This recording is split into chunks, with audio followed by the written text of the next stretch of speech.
Alabama played great against Ohio State. Alabama is a great team. They played great for just about the entire 2020 college football season, but how do they match up against the great teams of this century?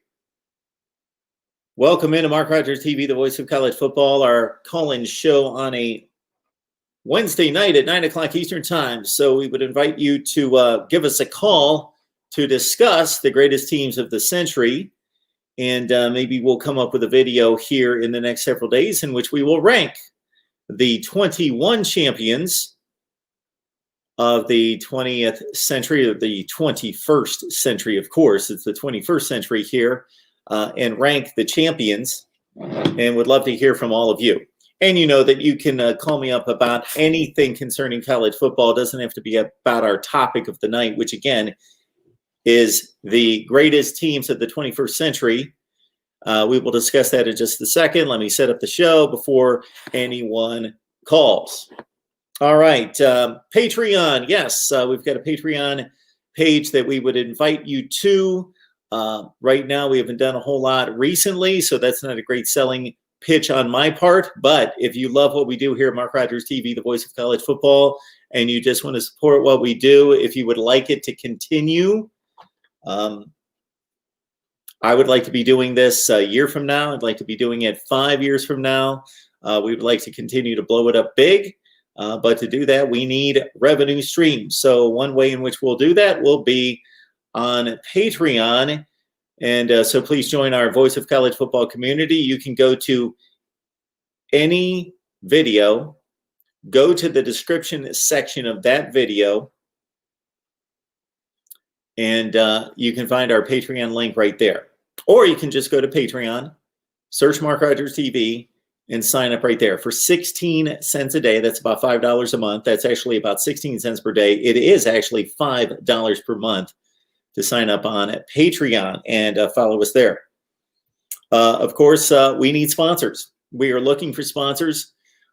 This call-in show in particular, but also our Florida State, Ohio State, and Miami weekly live streams will only continue based on your individual contributions, and also based on sponsorships. So we certainly are pulling in the numbers based on all that I've heard here on YouTube, but pulling in enough numbers to be able to warrant a sponsorship. We just have to run into the right people. So we need your help. So if you, in fact, own a business, or you're in connection with somebody who owns a business who could benefit from sponsoring the Voice of College Football, please give me a ring at MarkRogersTV at Gmail. Look me up there, MarkRogersTV at Gmail, concerning sponsorships. The Super Chat is available to you tonight. We talked about individual contributions. That's the Super Chat, but it's also an opportunity for you to contribute on Venmo, PayPal, or Cash App. Go to PayPal, Venmo, or Cash App and search Mark Rogers TV. Actually, on PayPal, I believe it's just Mark Rogers. And, of course, the Amazon link's available to help us build the channel as well. You shop Amazon, you might as well use the link. It goes hand in hand. So if you love what we do here and you want us to continue to grow and continue to do this, then when you shop Amazon, just use the link in the description section of any of the videos. Go to a video, go to the description section down below the video, grab the Amazon link, put it somewhere where you'll remember it when you do your shopping. Use that link, and it helps us build the channel. Doesn't cost you an extra penny. All right, let's talk college football. And again, it's the greatest teams of the 21st century. One facet of this argument that could be interesting is whether there are any particular teams that did not win national championships that are actually better than teams that won national championships. So let's keep in mind that if you win a national championship, you have achieved for that particular year what is the goal for every team in the country: to win the national championship, the ultimate prize. But that doesn't necessarily mean that a particular team in a given year that won the national championship could not have another team from another year that failed to win the national championship that's better. Think about that. that could be easily argued in any sport, even though that particular team did not achieve what the goal is, that they're actually better. Mark Rogers TV, the voice of college football. Who's on the line? Hey, Mark, it's Reagan. Hey, Reagan, what's going on? Not much. What about you? I'm just hosting this little show right now. It's what is going on currently. What's on your mind? Well, I'm going to start off with what do you think about next year's Auburn with hiring? I think they'll be pretty good personally with Mike Bobo as an offensive coordinator and Derek Mason as the defensive coordinator.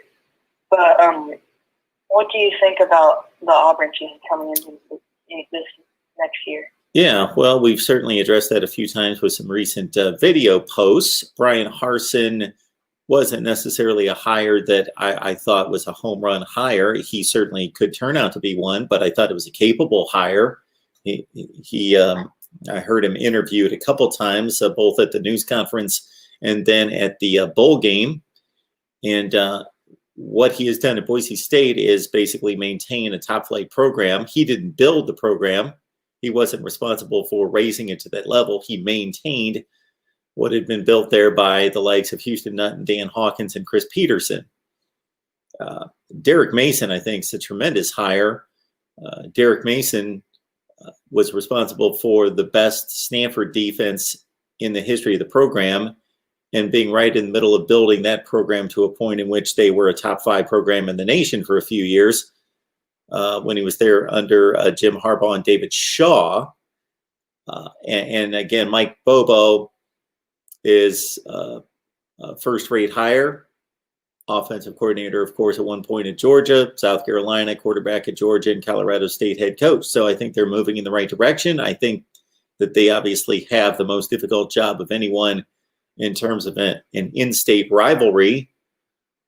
So it may not be reflected necessarily right out of the gate in terms of wins and losses, but Mike Bobo's number one job out of the gate, along with their quarterbacks coach and Brian Harsin as well, it will be to right some of the wrongs of Bo Nix, who needs to be much more consistent, much more fundamentally sound in his technique, in his footwork, in delivering the football, and not throwing the 3 to 5 errant throws that cost him every game. And I think the Derek Mason hire was a really good one, but I'm not sure about Brian Harsin. But on to the next thing. What do you think about? I've seen you have had a couple videos on Jim Harbaugh's contract extension, but what do you think? I don't think that was too good of a move for Michigan, but what are your thoughts on that? I think that at this point in time that there are a few available bodies to do a better job at Michigan than Jim Harbaugh. I think that his early work at Michigan was strong. He ran into a wall. He started to make bad decisions. He got to a point in which the game managers that he had at quarterback were not good enough, and he never was able to solve that problem, which for a head coach is pretty much first and foremost, is finding that series of quarterbacks like Dabo Swinney's been able to do at Clemson that are top-flight quarterbacks. We thought he had it in Shea Patterson, who was a 5-star, of course, and had some splash plays at Ole Miss. But Jim Harbaugh's undoing has been Ohio State dominance, unlike just about anybody in the country outside of 2 programs. And his undoing has been that I don't know that the administration is sold on and committed to a championship-winning program. And also that Michigan's legacy, their tradition, has been overrated for years. So Jim Harbaugh took the job, and Big Ten championships and National College Football Playoff appearances were assumed to be following, but that hasn't, since the glory days of Bo Schembechler, has not been what Michigan's basically accomplished since then. So I think Jim Harbaugh is a really good football coach. I think he's an overpaid one. because he's not one of the 3 or 4 best in the nation, but he's a good one who is sitting in a division with one of the juggernauts in the sport.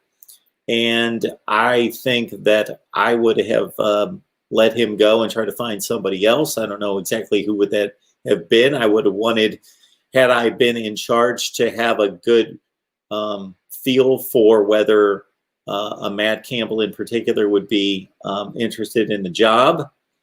But Michigan certainly has set themselves up nicely to let him go after evaluating him next year. They're not going to. It's not going to cost them a ton of money like it has with the likes of Auburn and Gus Malzahn and South Carolina and Will Muschamp and what we saw with Willie Taggart at Florida State. It's not going to cost Michigan a lot of money to let him go at the end of next season. I'm just interested to see what the standard is for Michigan football under Jim Harbaugh, meaning what is going to be their bar of accomplishment that is going to have to be met for him to keep his job, because he has a 7 or 8 win football team on his hands. And to achieve more than that, I think it's going to be extremely difficult. I agree with that, but that's all I have today. All right, Reagan, have a good night. You too. Bye. All right, 28 on the line. Mark Rogers TV, the voice of college football. And the title of the live stream tonight is comparing national championship teams from the 21st century, with, of course, much debate and talk about Alabama being maybe the greatest team of all time, which I think most of us either veer as people that are subject to recent bias, or those of us who like the historical and tend to think that what happened years ago was always the best. So there's always some bias in play there, but we'll look at Alabama and try to rank them against everyone else that's won national championships since 2000. All right, you're on the line with the voice of college football. Who's up? Hey, Mark Rogers. It's Ballard. How you doing? Hey, Ballard. Man? I'm good. How you doing? Man, I know it's Wednesday. It's been 2 days, but I'm so happy about my Crimson Tide on Monday. And Sure. I honestly, I expected a really close game. I called up and let you know that, but it was just incredible. And this is probably Saban's best coaching job in his tenure at Alabama, with his best team, with the receivers, probably his best quarterback, and Mac Jones. And you know what stood out to me, though, at the end of the game, it was really cool to see Bryce Young get some reps. Of course, you're going to run the clock out with your backups, quarterback or whatever. That was really cool.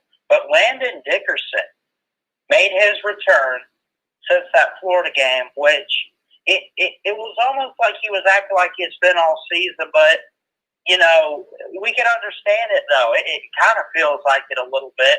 But he comes back and goes down on the ground for the O-line, and that was a really special moment, I think, to see the players carrying Nick Saban.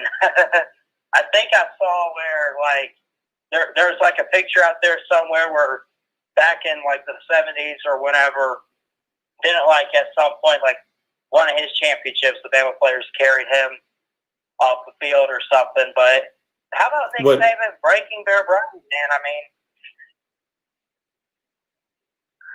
You were talking about still there? You were talking about Bear Bryant being carried off the field, correct? In the 70s?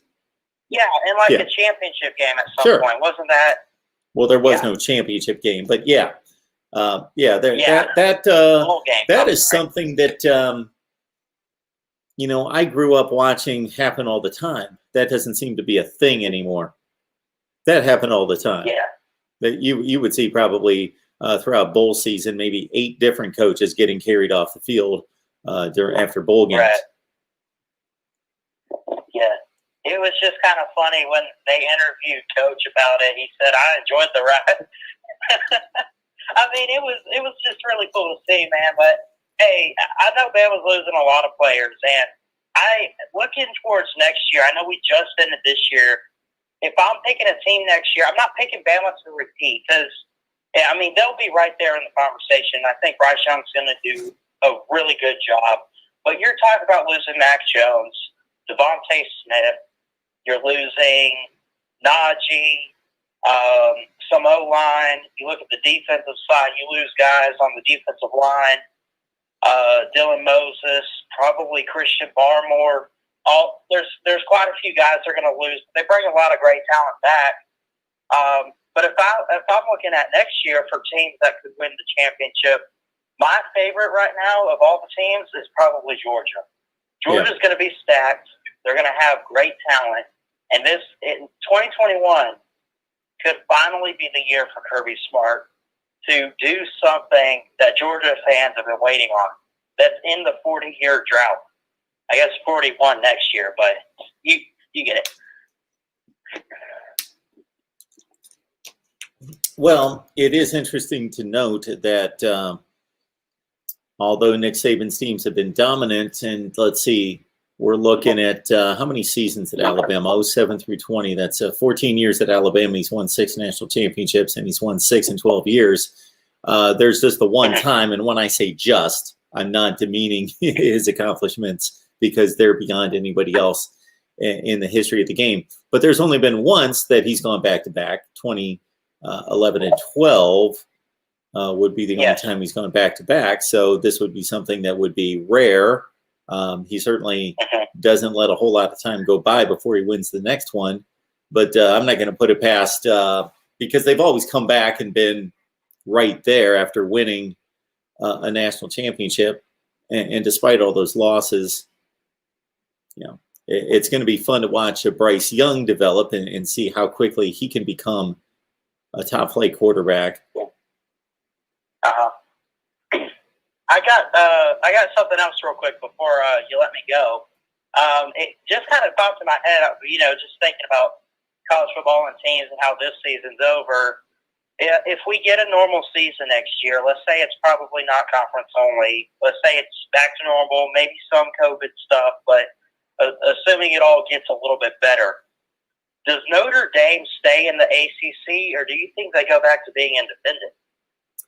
Because remember, it was a conference-only type of thing, so they joined conference. So I've heard no indication that they're going to stay in the ACC. I think this was a one-time deal. Well, the ACC would love to have Notre Dame.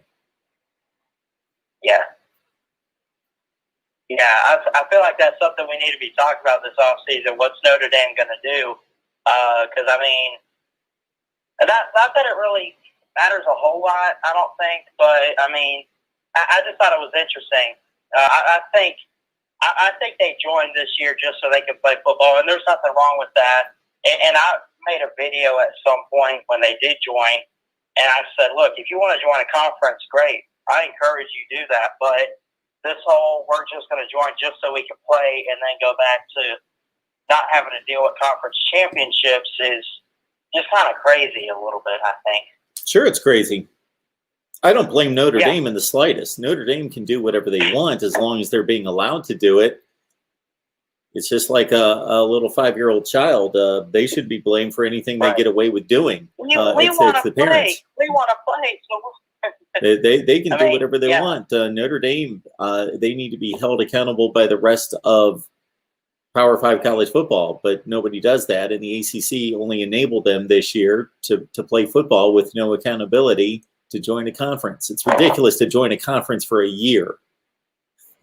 Right.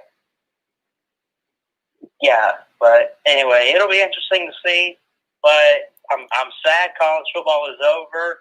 But, I'm not just a football fan. We got baseball in a couple months, so that'll be interesting to see. And, of course, college basketball is still going on. But I'm looking forward to see what you all do in the off season. We appreciate you, Mark, for what you do for us fans. We love you. And Alabama's back on top. Roll Tide. Appreciate that, Ballard. Have a good night. You too. Thank you. Our man Ballard calling in. Very happy about Monday night's result. And, Alabama, Nick Saban, what can you say? It just keeps getting better and better and better and better. And it was quite a long time ago that I thought he was certainly the most accomplished coach in the history of college football. And he just continues to pour on national championships. And if you follow me here on a regular basis, you know that I Certainly think national championships are why you play, even though I hate the system and it sucks, and the playoff invitational doesn't make any sense and all that. And I tend to value more the tangible metrics, meaning wins and losses, not just winning national championships. So I devalue them slightly, but it's still the reason you play the games. It's Mark Rogers TV, the voice of college football. Who's on the line? Well, I can see we're on to the off season when we start with greatest champions of the last 20 years. Sure. It hit me. Yeah. No, I hear you. I appreciate the historical aspect of college football, incredibly well. So I'll throw out a couple, by the way. I would put the last three champions up there. I mean, I would put 18 Clemson, 19 LSU, and this year's Alabama team. I think that, a couple of champions from the past. The team that just sticks out for me on a pure talent standpoint, I have to say it, and I'm sure your Miami people would always talk about it, would be 01 Miami. Just when you look at the pure talent on that roster, I mean, you talk about a team just loaded with NFL players. I think I would put that team up there. One team that I see mentioned in the chat, I always see mentioned up there that I think is, albeit a great team, was still a team that was a couple of plays away from losing 2 games, and that's 05 Texas. So I don't know what your thoughts on all that are. Yeah, so I didn't have a whole lot of time to prepare anything in regards to trying to take some sort of deep dive and refresh my memory on the schedule comparisons and the personnel comparisons. And those are the first 2 things that you would go to would be, okay, let's compare the personnel. Right. And then secondly, let's compare the schedules and the game results and see who was the most dominant against the best schedule. But yeah, that Texas team was, as we both know, very, very closely because of keeping an eye on our team. Yeah, that game in Columbus, the Texas played, they were outplayed for most of the game. They didn't look that overwhelming on that particular night. I'm trying to think what other game that they played that was close. I would guess the Oklahoma game that year. Well, no, I was just saying the Ohio State game and, of course, the national championship game. Okay, sure. I mean, if Lendell White gets a half more yard, the game's over, and, Vince Young doesn't get a chance to pull out his heroics. Sure. Yeah, and I think all those things should be taken into consideration. Absolutely. I'll give you one other team, and I think it was the best. I think actually 04 USC, which clubbed Oklahoma in the national title game, was really, really good with Reggie Bush and Matt Leinart. So I would put them up. In fact, I would rate them higher than 05 because they actually had a really good defense in 04. They did not have a great defense in 05. That's why I thought they were a little bit more vulnerable. And I think it is also worth consideration when a team's able to stay on top that long and it's the same core group of players. And that's what it was for USC in splitting a national championship in 03, winning in 04, being expected to win in 05 and falling just short. They were that close to winning 3 consecutive national championships with the same core of at least skill position players. And I'd have to look at the defense to really break it down and the offensive line. But because I just think that's another indicator that they were even at a higher level than most national champions. So that's a good call. Yeah, they had a good front 7. They had Cody and Patterson. Oh yeah, Scott defensive tackles, and then Loftus Tupu, who played a few years in the NFL, was a really good linebacker with Seattle for some years. Was a really good player. That's right. They were better on defense in 04 than they were in 05, and that's why I thought they were a little bit. Remember, it took the Bush push for them to get out of South Bend with a victory. Sure. So, I think their 04 team was the best of the Carroll era there in USC, so I would put that team up there. The 01 Miami team, just on pure talent, it's interesting. Urban Meyer posted a stat about how many draft picks they had on the 2015 team. They ended up having 12 first-round draft picks and 35 players drafted off the 15 roster. And some of the Miami people shot back a tweet saying, well, take a look at this. And they had, the 01 roster in Miami, I believe, had 17 first-round draft picks and 30 38 players drafted. Mm. So it was, I mean, as far as just a roster loaded with NFL players, the 0-1 squad would be up there. So just my thoughts on that. I did want to make a couple, yeah, Buckeye talk today. I want to make a couple of points if I can, Mark. Throw them out there to you. The one thing and the more and more I think back on the game, I just have to say, and call me crazy on this one, Mark, but I might be more disappointed in the 24 than I am the 52, if you know what I mean. I do. From the standpoint that, I mean, my score prediction kind of predicted this. I said 42-41. I just thought we'd score more than 24 points on those guys, to be honest with you. With the offense we had and the fact that their defense looked vulnerable, and I thought some of the matchups that Florida exploited in the SEC championship game we could exploit, especially with our quarterback and our receivers. And I posted in the chat in the Buckeye Talk today that I was, more and more I look at it, I was disappointed in the game plan because I thought we would incorporate tight ends, use the quarterback run play more, use some quarterback run more, especially with Fields and legs. But I wonder how maybe he was limited with the health, But yeah, that's the one thing that still kind of gnaws at me. What do you think of that? Just your thoughts. Well, I'm going to make a comment that many people that think that I defend Ohio State a little bit too much and too much of an apologist will probably jump on me for. But, if you get a proper call, not that it would have meant anything, but we're just talking about score totals. If you get a proper call and the catches, one of the two catches is ruled in the end zone in the fourth quarter, then you've got 31 points. And if you got Trey Sermon healthy for the game and you've got Wyatt Davis healthy for the last, 35 to 40 minutes of game time, then maybe you do have a couple more touchdowns on the board and it's more like in the 42 range. They have 24, the 38 to 41 range, something like that. But no, they didn't perform. Right. That all said, they did not perform as anything close to what I thought that they were going to be able to produce offensively. Had you asked me, I would have said Trey Sermon's going to run for 120, which of course we never got a chance to see. Master Teague did a fairly decent job. I was pleased with his effort, but they lost that dimension of Sermon. I would have said Justin Fields is going to, hit on 25 of 40 passes for, anywhere from 280 to 320. I don't know what his final numbers were. I haven't looked at them, but I'm guessing he threw for about 175. 200 yards. Okay.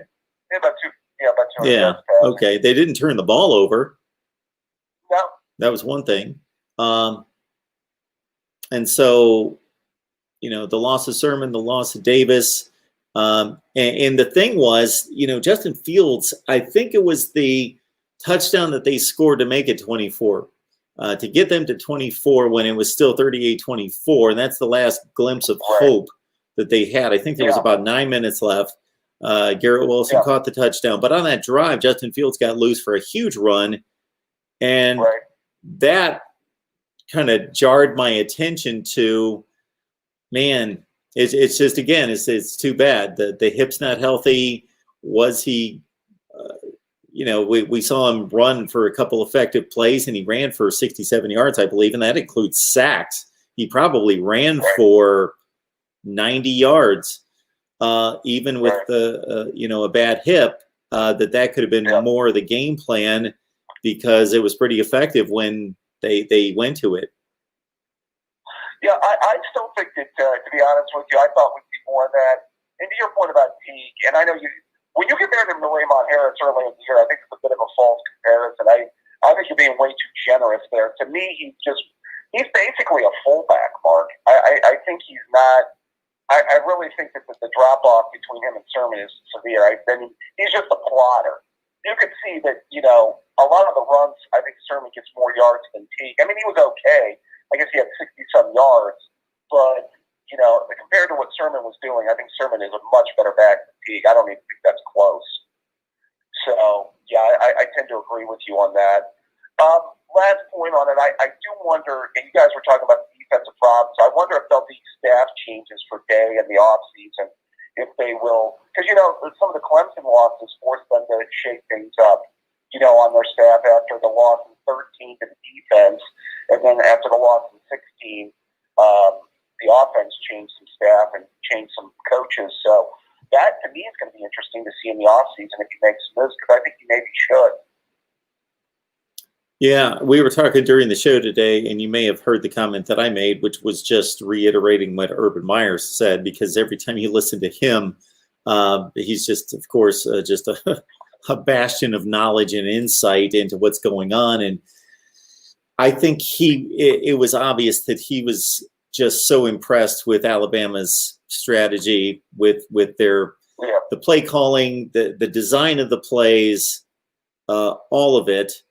And I am going to say right here, and I might get bashed for this as well, I don't think that there's that much separation between the two teams. I think that Ohio State's glaring weakness was the worst weakness to have against that team. And this is where there is a talent gap and a production gap, and that's in the secondary. Their secondaries, this is the worst secondary that they've had. And I would even, again, you were probably watching today, but I threw it out there, and Hellwagon thought 2013, and we know that they gave up a lot of points, but I don't know. I think we could push even past that back into the archives to find a worse secondary at Ohio State. Yeah, the thing about it is their better defenses have always had a strong secondary. 96, 98, even going into even the 2002 team when they had Gamble and Dodds back there that were really, really good. And then obviously recently, 16 and of course last year in 19 were, really good secondary. So you could tell when they have top-notch corners, and especially if that's at a premium in today's age of college football, where I think, a lot of teams, there's a theory out there where more and more teams build defenses almost back to front than front to back. Some teams build on the secondary and build it up rather than, they used to be a theory, well, we got to build up the trenches first. But some teams feel that, the corners are almost taking precedent right now because of just how good the wide receivers are these days. Obviously, you saw that on Monday night. So, you have to have top-notch guys. And I think what happened is it just is amazing how much the drop-off went up. Last year was probably one of the 3 or 4 best secondaries I've seen at Ohio State. So, yeah, I totally agree with you. And that's not an excuse. That's to say there's a talent gap at that position, or maybe a combination talent gap, stage of development for those players. I think there's a lot of things that go into it, but it's partial talent, but it's also just at the stage of development they are with some of those players, that they're not as good as they will be. And for as leaky as Alabama was at times this year, that Ohio State secondary, my goodness, was just not that good. Not that good. Last point on the Harbaugh contract, if I can, Mark. Sure. I'm still not. I heard your conversation with our good buddy Steve, Mr. Daves, this week, and I'm not necessarily surprised they did what they did. By the way, I think Dave's called them out. All these NFL jobs that Jim Harbaugh was going to get, to me, that always seemed laughable to begin with. I know he had success with San Francisco, but I don't know. I just don't see all these NFL teams come knocking at his door. Maybe there was, but I seriously doubt there was. If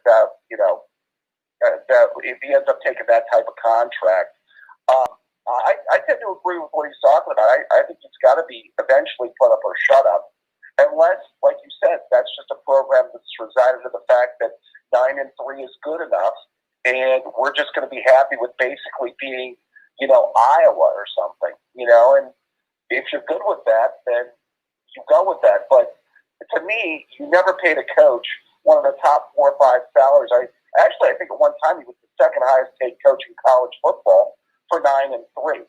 I mean, that just doesn't compute.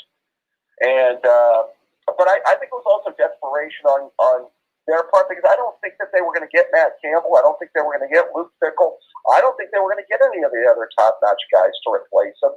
And I think that was their only choice, just bottom line. Yeah, so unfortunately, our segment with Steve this week, we had technical issues, so I had a whole lot more to say, but we kept running into connection issues, and so they just had to chop one of my phrases there and then go with it because I went on and on from there. So my basic thought is that I am more interested to see what Michigan's standard for excellence is now. The statement to announce the contract was to say that Jim is the guy to win championships here. Okay, to win a championship means that you're beating Ohio State and you're at least getting to the Big Ten championship game at the very least. So they're going to have to accomplish that. Now, if they're holding him to that standard right out of the gate, then most likely he's going to be there for a year because I don't see him ramping that thing up. Nobody has seen him ramp it up, period, in 5 or 6 years, let alone in 1 year, to go from the disaster train wreck that we just witnessed to a team that's going to knock off Ohio State. So either they would be smart to assess the situation in the rest of college football, to assess who's out there and who might be interested, to see, okay, at the end of 2021, we went 8-4. Jim Harbaugh didn't meet the standard, and we think these 3 guys, out of one of those 3, we would really love to have one of them, and they would kind of have to weigh it like that, if you follow me, and then go kind of year to year to compare Harbaugh versus what the field might look like, and let him go. Right. Yeah, I mean, it'd be one thing if they were banking on next year, like, okay, they're coming off of 11-2 or 10-3, and they've got 17 starters coming back. And, all of them, they got a few All-Americans coming back. And, we're going to have this really good team next year and make a run for it. But, yeah, just from what they did this year, and, I don't see them having that type of season next year. So, yeah, that's going to be real interesting to see what they do. Just before I let you go, Mo Dean in the chat is letting us know that none of the Ohio State teams are worth a lick. The best Ohio State team of all time is the '68 Ohio State team. So none of those teams were worth anything. Well, I actually, to this day, most Ohio State fans will rank the '68 team up there, by the way. Actually, Woody Hayes always thought his better team was '69. Yeah. 1969 was his better team. But, that might be a little bit of trolling there, too, by Mr. Sure. Bodine. All right, David. Appreciate the call. Take care, Mark. Thanks. Yeah, bye-bye. All right. Mark Rogers TV, the voice of college football. Who's on the line? Oh. Hi, Mark. This is actually hello, Mark. Hello, sir. Can you turn down the audio in the background? I have. Appreciate that. I didn't realize you were going to answer that quickly. Yes, I have to turn it down. Mark, is this round someone who you see commenting like this is Yakov 22, otherwise known as Jeffrey? There you are. Do I pronounce that correctly on the air? Yakov 22. Yakov, it actually just, I'll tell you how that came about. When I first joined YouTube, maybe 2008 or so, I was trying to come up with a name. My name is Jeffrey Jacob, but that was all of the various combinations that were taken. And Yakov is the Hebrew translation of Jacob. Or I should say, it's the real way. So Jacob's the English translation of that. And then all various numbers were taken, so I went with that, and I did that for 12 years or so. That's interesting. And it is my name, but just happens to be in a different language. All right, Jacob. Yeah, I appreciate the support, and it's nice to talk to you finally. And you say it just fine. Your pronunciation, your Hebrew pronunciation is outstanding. Tremendous. That's good to know. Well, actually, I don't know if you know, that's not why I called, Mark, but today I tried to super chat with you with the conversation with the 3 guys from Ohio State, but for some reason I must have hit too quickly, and my question and my money went, which I don't mind doing, of course. I enjoy what you do. I'm very happy to support. But my question actually somehow didn't make it. I think that you received a blank super chat. Yes, I did. So you've got a question for me.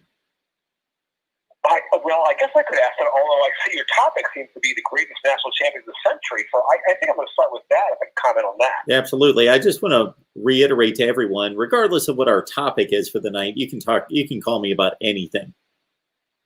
Okay. I'm always Well, wide open. I think I have something good to add on that, although it actually precedes my birth as far as that. And I believe when this happened, I think you once made it. I did some math on, because you said sometimes in high school and things like that. So I think you were maybe in kindergarten when this happened. But well, I think you might find this interesting, Mark.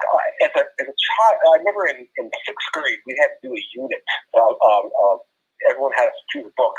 It had to be about tragedy or hardship or so. And the book that I chose, this was in 6th grade, this was 1986, sorry, was the John Cappelletti story. Mm-hmm. And I was fascinated by that. I ended up reading the book twice. And I saw the movie. I think Joey, I can't remember now. I saw it multiple times then.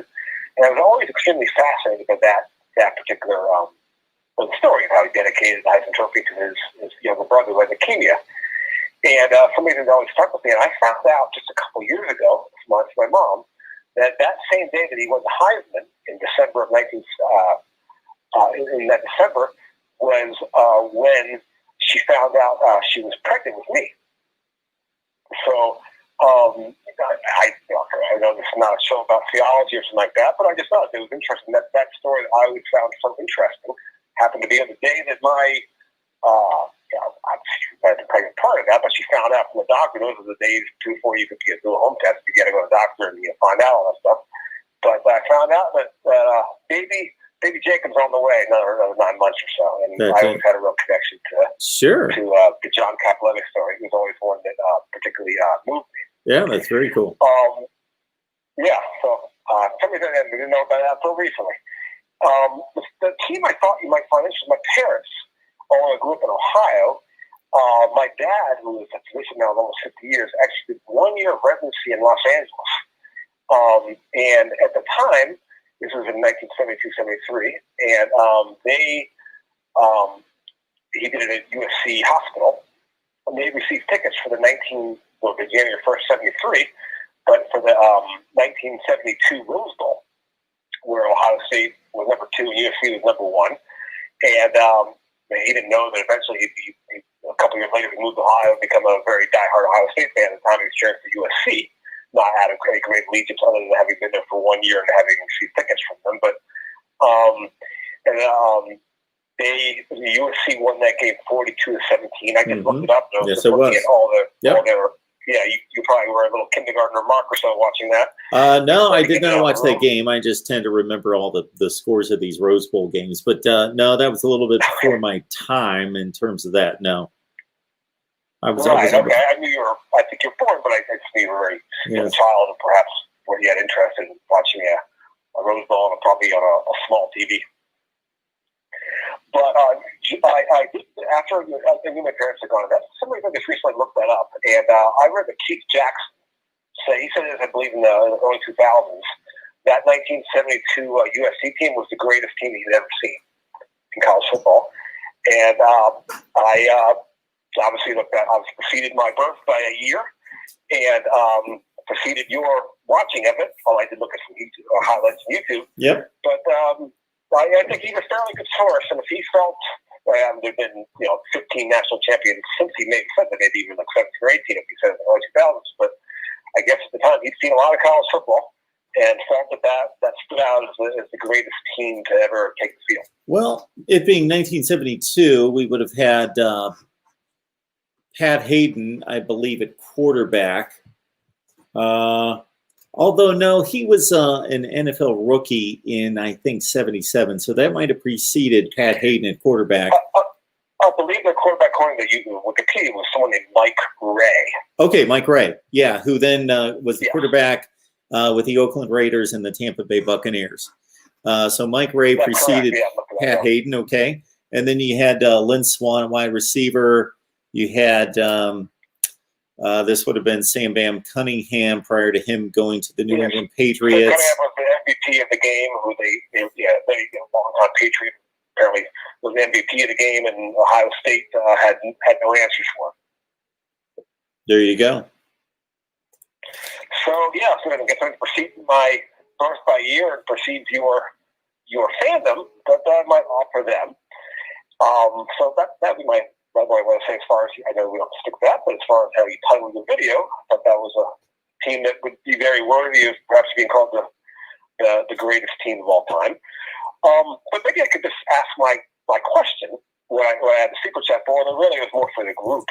Okay. But and they kind of proceeded. What the question was, and I actually have sort of an offshoot of that, but obviously you only limit to 200 characters in there, so I was only ask half of the question on my chat, I think our super chat to you. But I was just curious, Mark, if you had any personal interaction with either Woody or Bo in your lifetime. I know that obviously Bo coached many more years, but I was just curious if you had ever met either gentleman and had any type of interaction with either. I had not. No, so Woody Hayes passed away, I believe, in 1987. Sounds right to me. Stopped coaching, obviously, in 78. Yeah, 78 was his last, so I was 9 years old at that point. And no interactions with Woody Hayes. None with Bo Schembechler. The probably the most famous Buckeye I've had a few interactions with is Archie Griffin. So that's the Mount Rushmore of Ohio State. So yeah, he would be considered the greatest player in the history of the program. Whether I would agree with that, I don't necessarily do. But and that's no knock on Archie Griffin. I think he's just a tremendous man, in addition to being a football player. But with the 2 Heisman trophies, he automatically takes that list typically. But I just as you were talking, I grabbed a book that I haven't looked at in forever. But anyway, this is a book that my wife at the time, my actually girlfriend at the time, because this was a long time ago, had. We were at a Buckeye Bash, and I met Archie Griffin there, and he signed this book for me. And that was, let's see, in 1992. And then ironically, it's strange because I was working a news job at the time. It was my first job out of college. And then it was just about 4 or 5 years later, by happenstance, I ran into Archie Griffin again, but this time it was in Mississippi. I was a sports director at a CBS station in Mississippi, and I was asked to host a Fellowship of Christian Athletes banquet in which Archie Griffin was the guest speaker. And so then I had the honor of introducing Archie Griffin at the podium to speak to this group. And then earlier in the night, since I had a connection with him there, I asked him to come on my sports show for the 6 o'clock news. And I pretty much just ignored the news of the day and had Archie Griffin on at the desk there to talk football for 5 or 10 minutes. So that was a highlight of my career. Yeah, well, Mark. That's a great story. I would definitely consider that such a thing a highlight. Absolutely, Yakov. We appreciate you calling. Yes. Do you have anything? Mark. I appreciate your. Well, I'll just share. This is my option. If you had a second. Sure. Now we talked about William Bo there, and what I wanted to say about that in regards to Ohio State, Michigan is, I'm sure you're familiar with the concept of what Bo said, and somehow it became a legendary topic, as you say, as a Michigan man. Now, here's an observation I had is that, obviously Ohio State certainly very much honors Woody, and Michigan certainly, and rightfully so, and Michigan honors Bo, rightfully so. But I happen to feel that despite Ohio State, a great honor toward Woody, they were able to completely move on from him as a coach and have the program going other ways, that people could coach there, or without having any connection to Woody, perhaps, and that the running game, 3 yards in cloud dust, doesn't have to be any type of stronghold. I should say, it doesn't have to be a staple in Ohio State. But for some reason, I feel at Michigan that granted he coached to 1989, and he only passed away in 2006, 20 years after Woody did, and he was an AD for some time. But I feel that in some way Michigan has been holding on to Bo far too long. He hasn't coached there in 30 years. He's passed away 14 years ago, I believe. And I think that this, no fault of Bo, that's living doing that, but I think they have allowed him to, in some way, hamper their program, to allow everything has to be compared to Bo. And you need to have some type of connection to Bo, and somehow that can even give you a pass for lack of success if you have a connection to Bo. And well, I think I've expounded upon that enough, but I just thought I'd share that and see if you had any thoughts on that observation.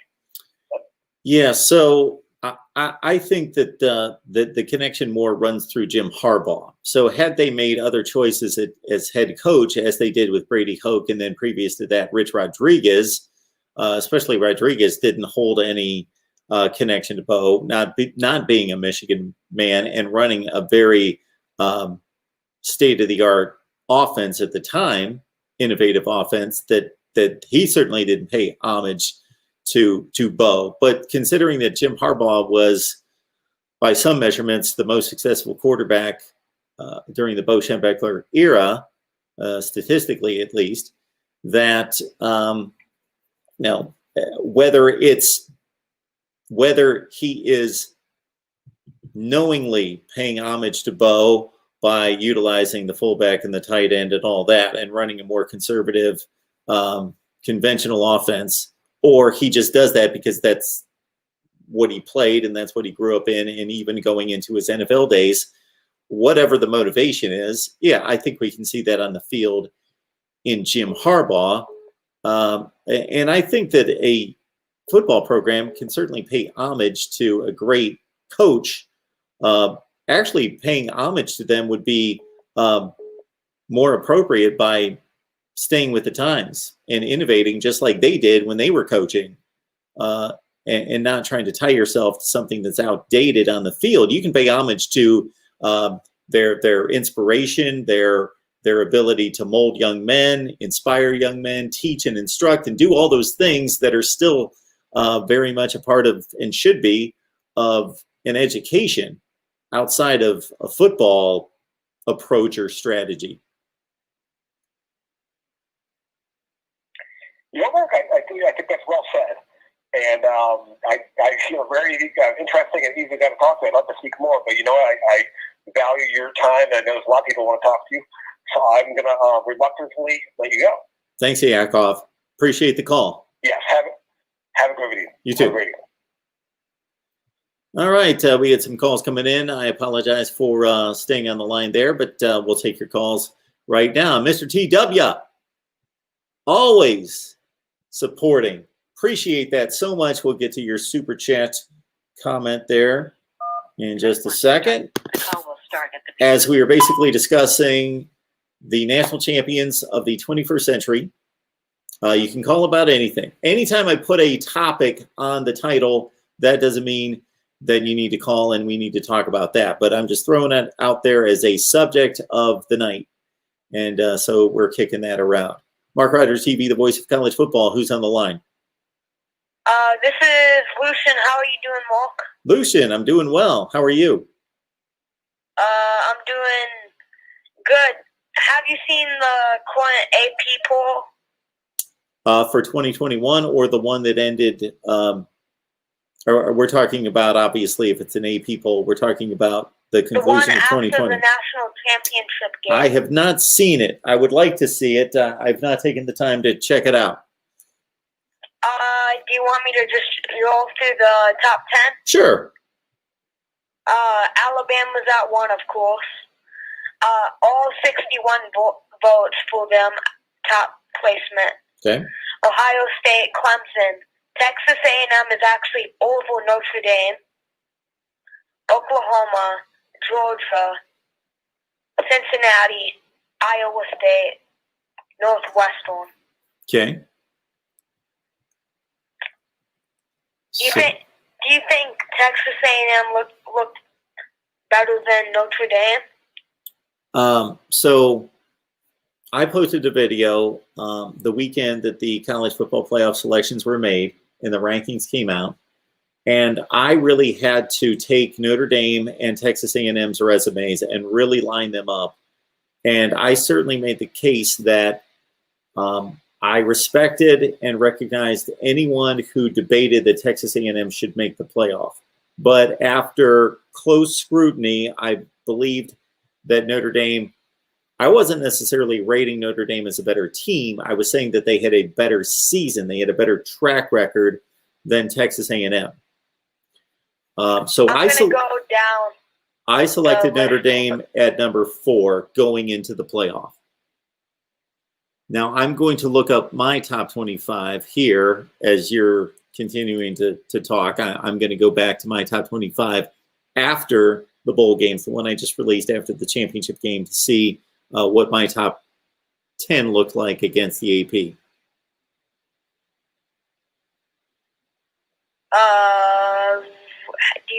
I'm going to give you a second. So I got it right here. Let me play this thing. So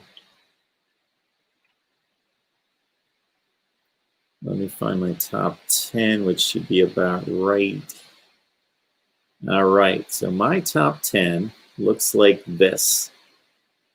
Alabama 1, Ohio State 2, Clemson 3, Texas A&M 4, Oklahoma 5, Georgia 6, Notre Dame 7, Cincinnati 8, Louisiana 9, Iowa State 10. I dropped the Irish to 7 with a second loss. Okay, they have Notre Dame above Oklahoma. Where do you rank Georgia at? 6. They rank 7. Notre Dame. Notre Dame is ranked 5.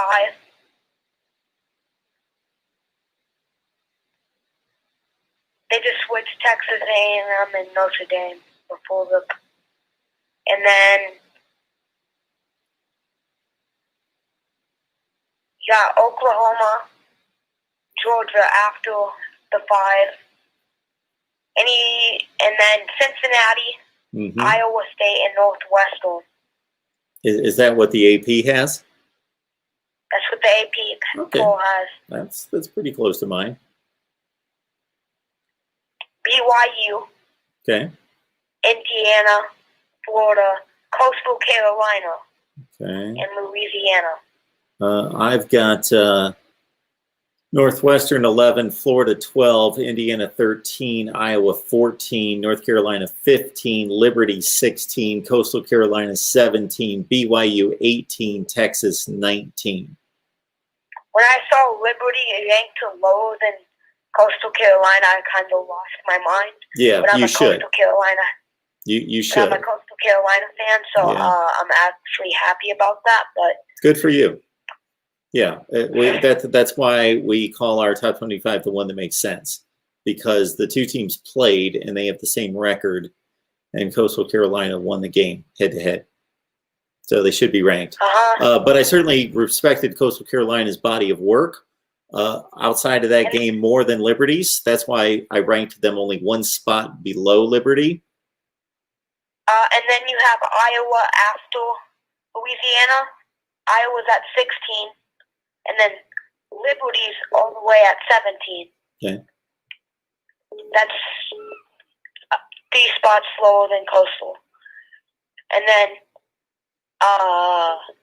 North Carolina, kind of disrespectful, to be honest. Texas, Oklahoma State, USC, Miami, Florida, Wow. Ball State, San Jose State, and Buffalo. I'm kind of surprised that I'm surprised that they're very close to mine. So where do they have BYU? 11. Oh, okay, 11. Good Lord. Let's pick it up with Texas then. We're miles apart on BYU. But Texas, they had it 19. Yeah. Okay, so when we pick it up from Texas, I think we almost have an exact finish here. I've got Texas 19, Then Oklahoma State 20, USC 21, Miami 22, Ball State 23, San Jose State 24, and I've got Auburn 25. They didn't even rank Auburn. Yeah, well, Wait, let's see where they would be ranked. I've got them barely ranked. 26 would be Appalachian State. Okay. Tulsa would be 27. West Point would be 28. Oregon would be 29th. Memphis would be 30th. TCU would be 32nd. UAB would be 33rd. Washington would be 34th. Nevada would be 35th. NC State would be 36th. Wisconsin would be 37th. And Marshall and West Virginia both with one vote, so they would be like 39th and 40th. I find it. Auburn wasn't. Sure. Auburn wasn't even. Yeah. Auburn didn't get one vote. Well, I find it interesting that there's so much credit given to the SEC, and I get it, but they give it to the teams that get ranked high, and then it just drops off a cliff. And then they rank all these group of 5 teams that don't like Memphis is 8-3. Like they're telling us that an 8-3 Memphis team in the American Conference, that was a better season than a 6-5 Auburn team that really they went 6-4 in the SEC, and then they played with a depleted roster in a bowl game against the 10th ranked team in the country. So Memphis didn't see anything like that. You want to for know? example. Ball State beat the buyout of San Jose State, I think. Yeah, Wait, I'm gonna just check. they beat them easily in a bowl game. And they're only one spot above San Jose State. Yeah, San Jose State had a little bit better body of work going into that game, and they won a tougher conference, and what is traditionally a tougher conference. And the MAC is the worst conference. You can't tell me any different. Okay, all right. I'll not do that. I'll make sure that I don't do that. I don't. Give me a world where the MAC gets an undefeated team, other than Ball State, of course. Okay, what am I supposed to be giving you? Kidding. Nothing. Okay. Well, I appreciate the call. You have a great night. Did you know Ball State and San Jose State was a national game, and everyone who was watching CBS that night was watching that game. Sure. That was a bowl game. I believe the final was 38-16. I got to take this next call. I appreciate the call. All right. Know that we have, for as much as I love college football, and we'll dissect scores, don't know that all of you want us to be carving through every score that was played here in 2020. Mark Rogers TV, the voice of college football. Who's on the line? Hunter from Alabama. Hey, Hunter. Hey, how you doing tonight? I'm good. What's going on? Roll Tide, first of all. Yeah, they did. That was a good game.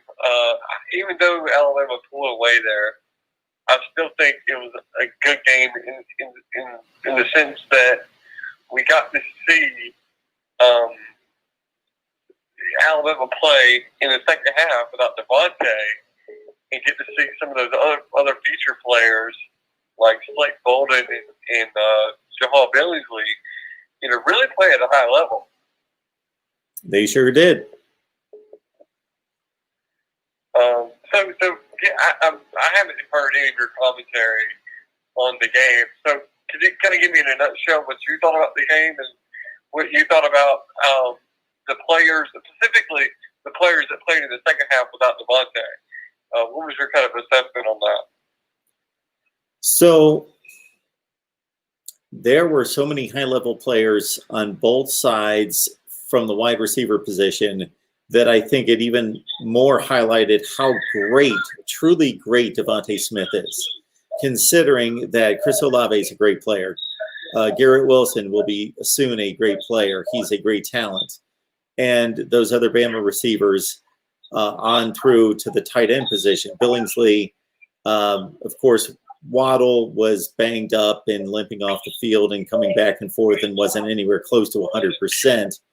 But that just magnifies the greatness of Devonta Smith. He is so fluid, just such a beautiful route runner, just has soft hand. He's just such he's an athlete that's just I don't know what to liken him to. It like a Kobe Bryant comes to mind, a guy that's just so gifted and smooth that he makes other guys that are just at the top of their game that will be tremendous talents at the next level look like they have to try a lot harder than he does. He's just a phenomenal player, and he might be the best wide receiver that I've seen at the collegiate level since I've been watching. Ever. Well, let me ask you this. To me, Devonta reminds me a lot of Amari Cooper in the sense of his route running. Amari was a great route runner. He wasn't big best. He didn't have as good as hands as, let's say, somebody like Jerry Judy. Yeah. But they both are very good route runners. And that's what I've always kind of compared him to was I think Devonta in college was better than Amari, but Amari was a very good route runner. And, and I just think that, now, let me ask you this. Did you catch there? I think I've told somebody about this, 2 or 3 people this week since the game. Did you notice that play where they lined up Devonta and Mechie kind of beside each other? And did you notice where they kind of switched? They kind of made a stutter step where Mechie kind of stutter stepped, and then Devonta went behind him and caught that pass. I thought that was a very good scheme. I don't know if you caught that, but that to me was the best play call of the night because it showed a different concept that I haven't seen before. You see crossing routes, but this kind of a stutter step by Mechie gave, and Devonta just went right behind him and went up the field and caught him on the sidelines and ended up making a 20-yard play out of it. But to me, that just highlighted the brilliance of Steve Sarkisian as a coordinator. Yeah, I think the difference in the game and in these two teams, I don't think if you line up the entire roster and you really size it up, and if everybody's healthy, I don't think there's a huge talent gap between the two teams. I think it's decided. But I think I think all these things came into play. I think that Sarkisian's a brilliant innovator of running the offense. I think that for as good as Ryan Day is as a head coach, that Nick Saban is Nick Saban. He's the greatest of all time.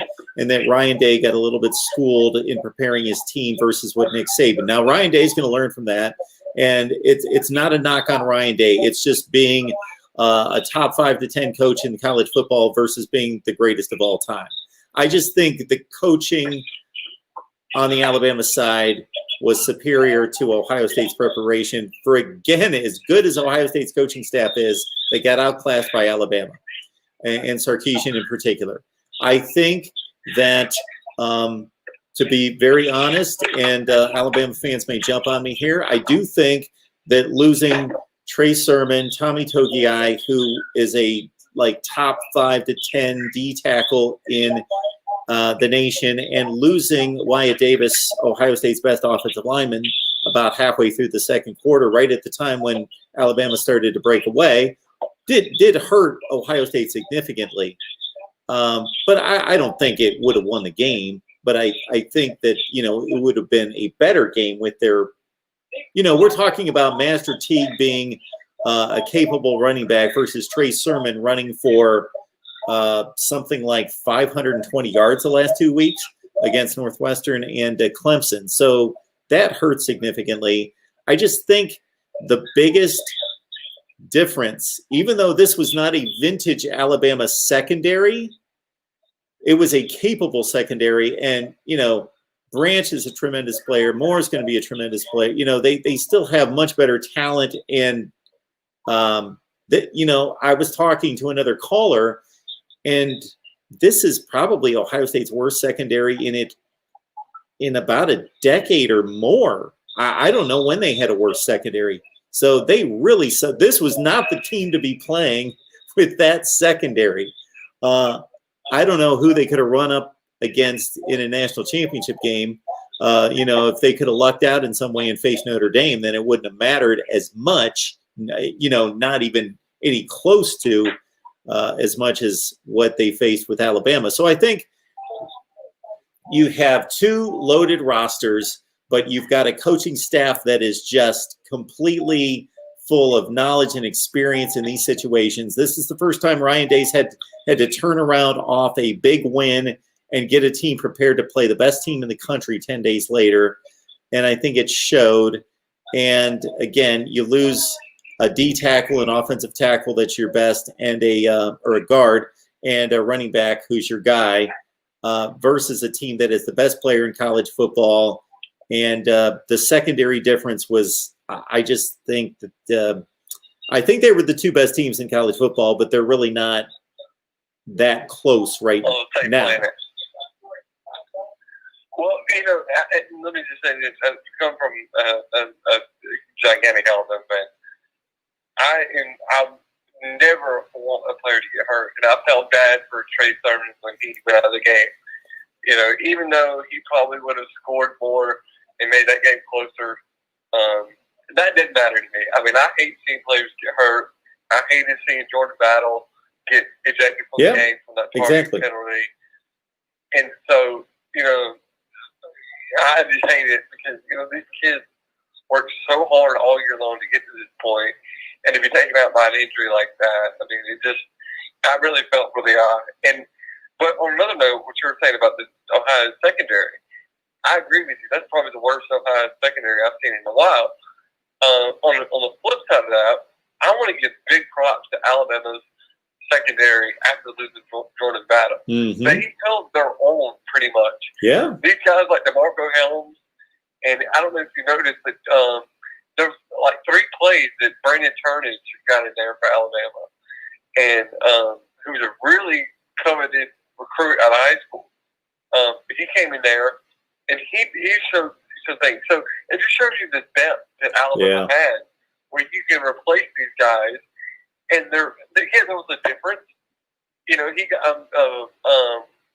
he got burnt on one play, but it just shows you the depth. And but kudos to Ohio State because they did a really good job of recruiting this year. I think that Ryan Day is a phenomenal head coach. I think he just got out coached, and he hasn't been in situations like this. So, like you said, when you had to turn around and play the best team in the country in order to do it, and to their defensive coordinators' defense, there's no way. How do you guard? How do you scheme for Alabama when you don't know how much Jalen Waddle's going to be in the game? You know Devonta is going to be in the game, and then you still have to count for John Mechie, who, in my opinion, is the most underrated wide receiver in all of college football. Now, that's just my opinion, but I think that Mechie is a force to be reckoned with, and I think next year we're going to see that.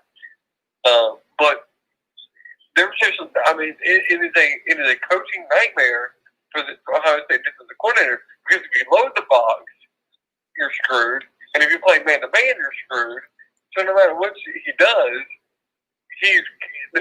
Alabama's going to create mismatches in that. You see that in the red zone defense of Ohio State, where Devonta kind of played like, I mentioned to somebody that it was kind of like him running bases. Like on baseball, like on first base, guys will try to steal the second. Well, he kind of did that on that touchdown play where he kind of ran forward and then ran back and caught the ball in the end zone. So it was a matchup nightmare. And Ohio State secondary, what's that guy's name? I can't think of the guy's name off the top of my head. But he said in an interview that he knew who he wanted to go against. And I don't think that kid knew what he was up against when he said that.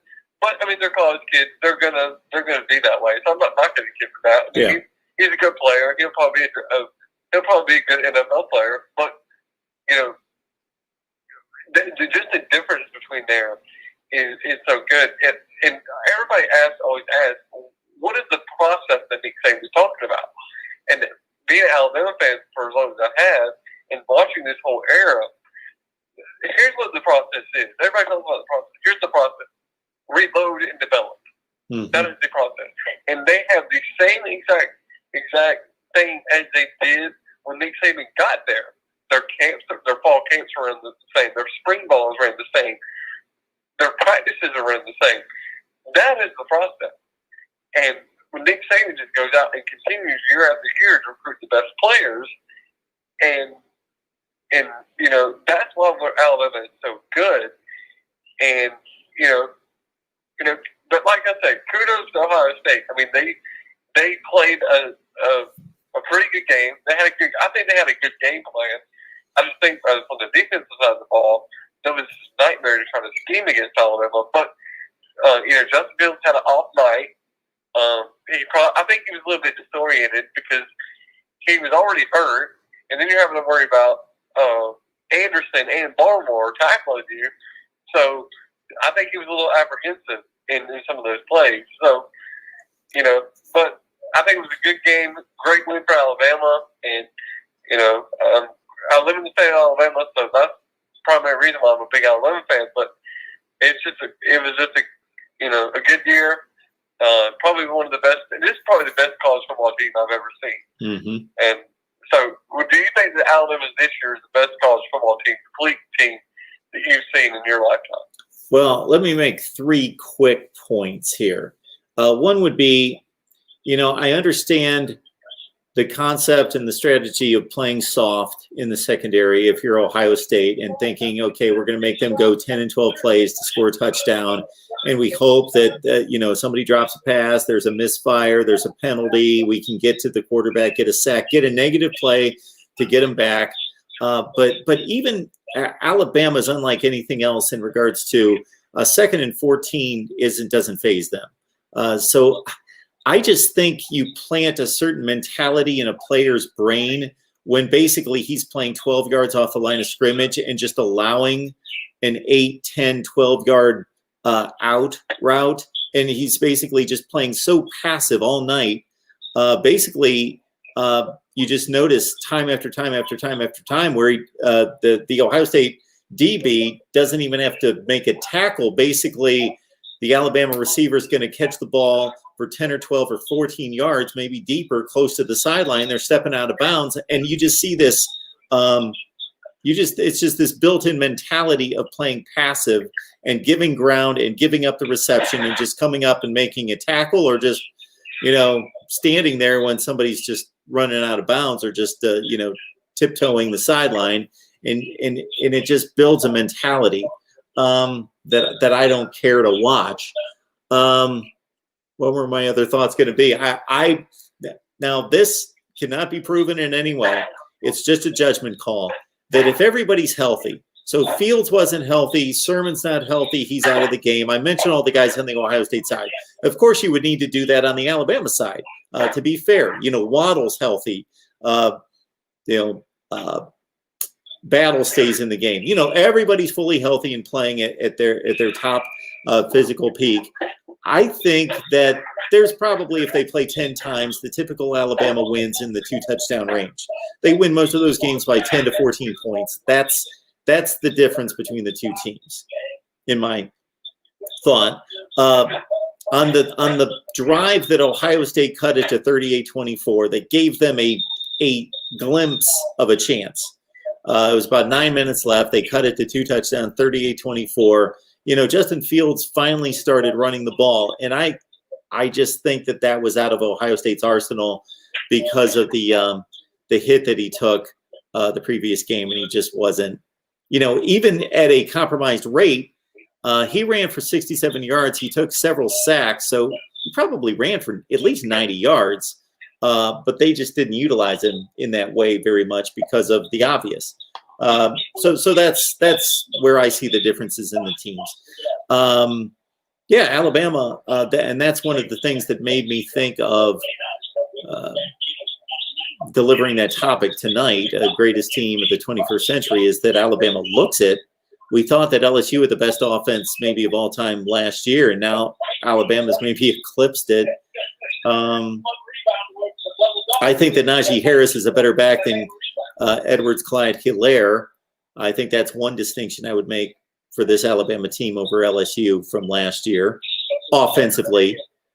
So I'm not ready to say they're the best team of the 21st century, but they certainly got my wheels spinning enough to offer that as a topic.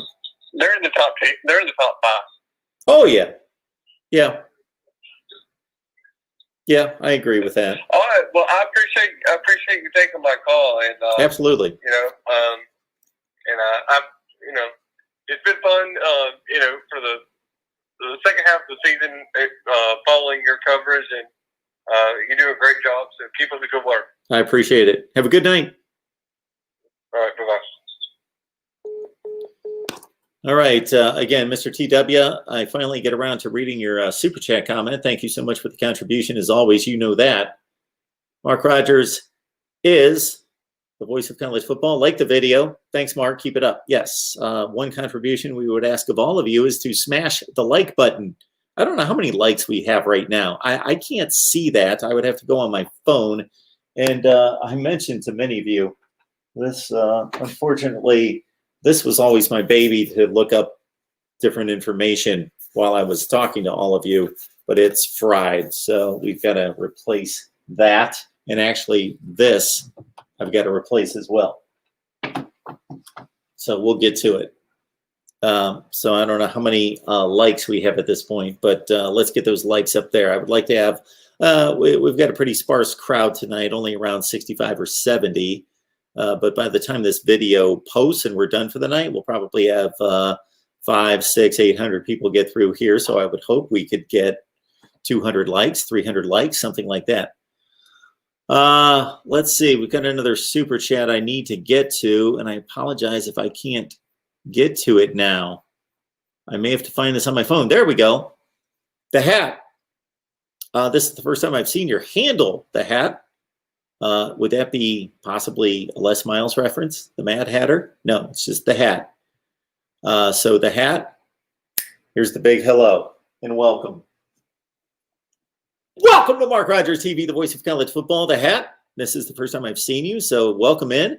Hope you have found a home for college football discussion, debate, analysis here. Would love to know how long you've been watching and who you root for. DJ going to be throwing to more top talent than anyone next year. Oh, and have you seen him yet? We're talking about Uiagalelei, correct? Yes, I've seen him play. I saw him play against Boston College. Saw him play against Notre Dame, if that's who we're talking about. Yeah, Clemson, at least according to Mark Schlabach, is the best team in the country that will start #1 next season. A lot of play for Clemson, a lot of play for Alabama, of course, a lot of play for Georgia, Ohio State kind of on that next level of consideration, according to what we've seen out of Vegas and some early top 25s, which I should get to that as well. People love those early, way too early top 25s, and we'll look at that. But I'm just not going to throw one together just to throw it. You know, you can almost put any names within that 5, 6, 7, 8 range of teams that we know about and put them in any order and throw it out there and say, there you go, there's a video, watch it, let's get some views. But you know that's not my way. I want to actually say, no, based on personnel gains, personnel losses, based on, so for example, Wisconsin went 3-3 in the regular season. This year, they did win a bowl game over Wake Forest, so they finished 4-3. Wisconsin's better than 4-3. So more so than in any other year, I'm going to have to evaluate the records and discard the records to a certain extent, especially in the Big Ten and the Pac-12. There were teams in the Pac-12 that played 4 games. I think Washington State went 1-3. Washington went 3-1. Arizona State this year. Arizona State, I think it takes the award for being the pandemic team of 2020. Arizona State went 1-2. 1-2 for Arizona State. Mark Rogers TV, the voice of college football. Who's on the line? Hey, Mark, it's the Hat, a.k.a. Byron. Okay, there we go. Byron's chiming in. That I didn't deserve. Awesome.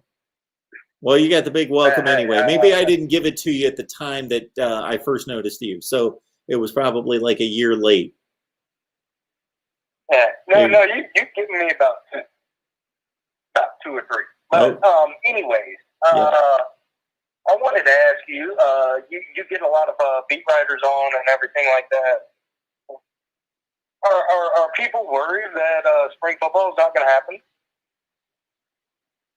Like spring training and everything? Sure. Like, The first what have you been conversation. hearing about that? Yeah, the first conversation we had about it was today during our Ohio State show, and it was brought up, and they weren't necessarily concerned about it. But we have to understand that we just think if somebody writes for 247 Sports or Rivals that they know everything, but a lot has been kept from them as well, and especially during the last 10 months. So they can only put their. What has happened to give us hope that we're going to be having spring practice, spring training, and all that? I mean, in my opinion, nothing. I kind of foresee the same thing that happened in 2020 happening in 2021. Well, I would think that there would be some level of preference given to, let me state this correctly. We know that there's a hierarchy in society, and I'm talking about the vaccine in regards to who's going to have access to the vaccine. College kids aren't necessarily at the forefront of that list, but at the forefront of their age group would be college athletes playing at a large university. Yeah. So they'll be given some preferential treatment because of the significance of what they do. Well, to be honest with you, one of the main reasons why I'm asking that is because if we get a good type of sign or signal or outcome for spring football, that bodes well for all the fans in the fall, because the fans are the people who miss out on this. I mean, I'm one of the people. I love going to the games. I hate it. I hated not being able to go and be able to sit in the stands and watch Clemson play. And I'm sure everybody else. I'm just worried that that's going to be the same scenario for this upcoming. I heard Dr. Fauci say this week that he doesn't expect there to be anything close to normalcy until the fall of 21.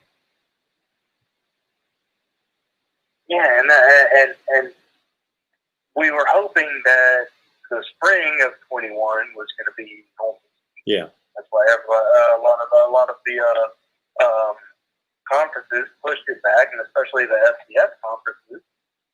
And are they even going to be playing? Is who going to be playing? Are they having a spring season? I haven't really been following the FCS that much. Oh, yeah. I'm not the person to ask there, but that's what they were contemplating a few months ago. That's what they were planning to do, and I would actually imagine, considering the spike, it's not going to happen. I would just assume that. Yeah, I don't know.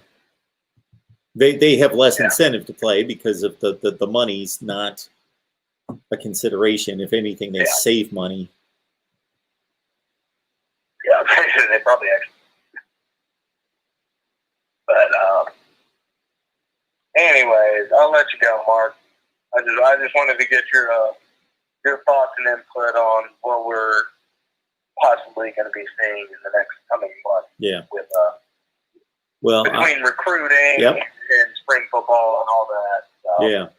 Well, I will be transparent. Recruiting is really hard. Yep, I will be transparent here to say what I said for the last 10 months, that once we get out of the football realm and we start talking about politics and we start talking about medicine, you know, I'm just like everybody else out there. I have an opinion, or I have, you know, I put some reason to what's going on, but I don't have any special perspective on it, because we've completely left at that point, you know, what we know and love in terms of just the football. So I'm just taking shots at it as well and trying to put some logic and some reason to what could be going on. Asking to see if you had heard from a couple of people that you hear from about what the inside information of what like spring practice was looking at, or what was looking, you know. But I'll call in I'll call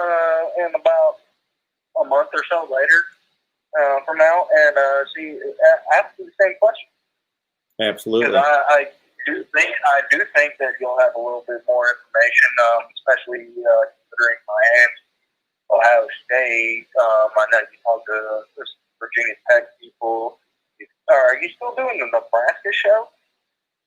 No, we need a sponsor for that show. So we've kind of wrapped that one up because we don't have any support there. So we're going to let that one go. Although we're going to cover Nebraska. We'll have our Nebraska people on here on a regular basis. Gotcha. Yeah, but that's what I was asking. If you'd heard from anybody that have communication with about what spring practice or training was possibly starting to look like. And I know that's probably really early. But there's a couple teams that have already been looking at it. Actually, there's a handful. Mm-hmm. Yep. Love you, Mark. Appreciate it, Byron. Have a good evening. Yeah, you too, man. We'll talk to you later. Appreciate the call. Have a good one. Bye. So, man, Byrick, the hat. Oklahoma is gaining a lot of support for a run at the 2021 National Championship. Saw a statistic today that Ohio State, Clemson, and Alabama, of course, those three schools, this is crazy. And you know, there are a dozen other statistics like this. But during the college football playoff era, so this is 7 seasons, so you've got 3 games that are won each year in the college football playoff. Obviously, the 2 semifinal games and the championship game. So there are 3 games that are won. And so 7 times 3 is 21. So 21 wins in the college football playoff era. Alabama 6, Clemson, I can't add up the numbers. I think it's whatever it is. I think it's 6, 6, and 3. So those 3, that doesn't add up. Regardless, Alabama 8, that must be it. 8, 6, and 3. So Alabama, Clemson, and Ohio State have won 17 of the 21 games in the playoff era. Mark Rogers TV, the voice of college football. Who's on the line?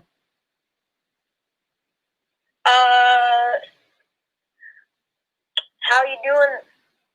I am doing great. How you doing? Good. Who do I get a chance to talk to here? Huh? Who do I get a chance to talk to here? Lucian? Lucian, 1 call per night. Give me a call tomorrow night, all right, buddy? Okay. All right.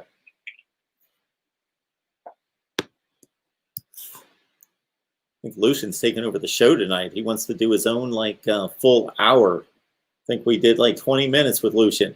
Love talking to you, Lucian. Let's go tomorrow night. Yes, greatest team of the century, John White, and somebody else, one of our other Florida State guys said, of course, Florida State 2013. You know, I think that there would be a strong correlation between people that are fans of those teams saying that their team, one of their teams that won a national championship is the greatest of all time or the greatest of the century. Nothing wrong with that, but there's obviously bias involved because most Ohio State fans are saying the national championship teams from Ohio State. The Alabama fans, of course, are saying their teams, and the Miami fans their teams, and the Florida State fans their teams, etc. It's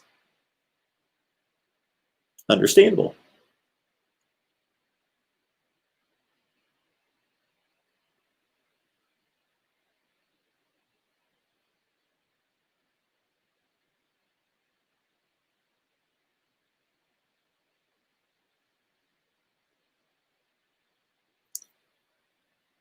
And always a good question to extend on that thought would be, who's the greatest team that did not win a national championship in this century? And USC in 05 comes to mind, of course. Teams that lost national championship games come to mind, especially if it's an excruciatingly close game. Those come to mind. 16, Alabama. They lost at the wire to Hunter Renfrow and Deshaun Watson and company. But then maybe to extend it beyond that, the greatest teams in the last 20 years that did not make it to the national championship game, and we've only had one of those. Well, we had the BCS games, of course. I saw on a Sagarin rating list that the Ohio State 2019 team, despite not getting to a national championship game, was ranked as one of the 7 or 8 best teams in the century by the Sagarin ratings.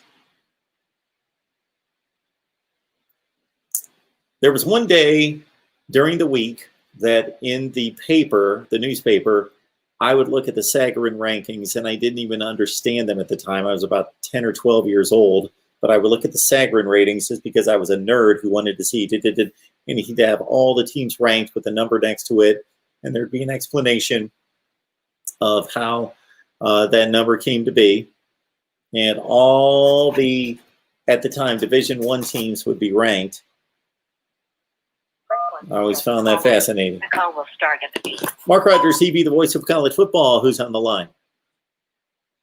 Hey, what's up, Marcus? How are you, bro? I'm doing good. What's going on tonight? Good, good. As far as the best team of the century, I'm a Kings fan. Yep. And although I love my Kings, Yeah. I have to say this Bama team, man, just destroyed everybody. Yeah. Pretty much. And you know what I noticed?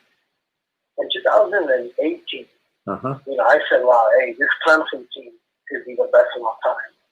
And then LSU came around and they destroyed. And then we're all saying, LSU could be the best of all time. Yeah. Now we're saying this year's Bama team is the best of all time. So it's like, it's constantly evolving, and we're like, almost every other year we're crowning a different best of all time. But, I just admire what this Bama team does year in and year out. Just totally dominant, man.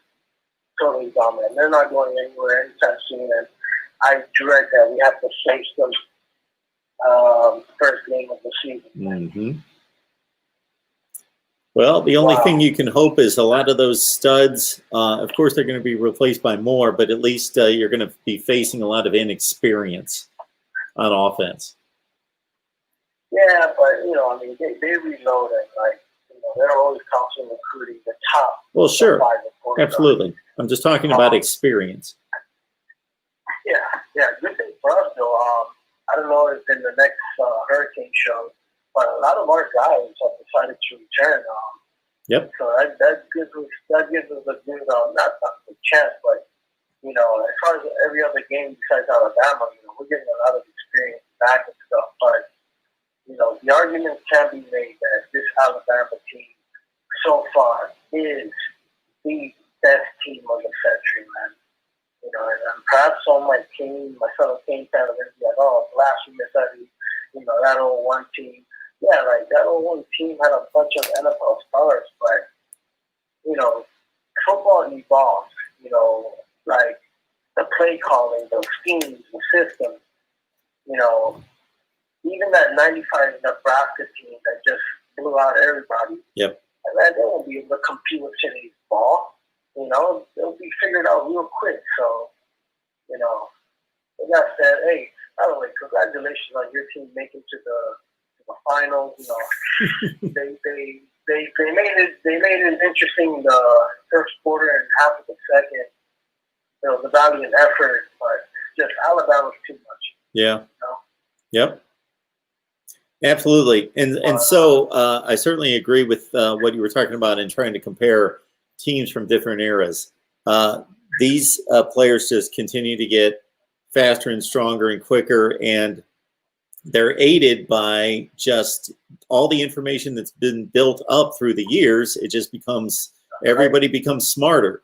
You know, I point to, it's a different level of the sport, but I point to Tom Landry as being maybe the most innovative coach in the history of the NFL. He developed the 4-3 defense. He invented that. He invented the shotgun formation. He invented player shifts and putting players in motion, all that.